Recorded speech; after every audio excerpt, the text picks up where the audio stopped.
শঙ্খপুর গ্রামে একটি পুরনো অট্টালিকা ছিল, যার নাম রায়বাড়ি। বহু বছর ধরে বাড়িটি পরিত্যক্ত অবস্থায় ছিল, কারণ শোনা যেত সেখানে রাত হলেই অলৌকিক ঘটনা ঘটে। একদিন অনিক ও তার বন্ধু রুদ্র গবেষণার জন্য রায়বাড়িতে রাত কাটানোর সিদ্ধান্ত নেয়। গ্রামের লোকেরা অনেক বোঝানোর চেষ্টা করলেও তারা দুজন কিছুতেই শুনল না।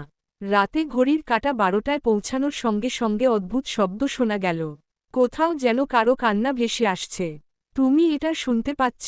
রুদ্র ফিসফিস করে বলল। হ্যাঁ, কে কাঁদছে? অনিক আতঙ্কিত স্বরে বলল। ওরা টর্চ জ্বালিয়ে দেখল, সিঁড়ির ধাপে ধাপে রক্তের ছোপ। হঠাৎ একটা কঙ্কালসার হাত জানালার বাইরে থেকে উকি দিল। ভোরবেলা ওরা গ্রামবাসীদের কাছে জানতে পারল, বহু বছর আগে রায়বাড়ির ঠাকুরদালানে এক তরুণীকে জীবন্ত পুড়িয়ে মারা হয়েছিল।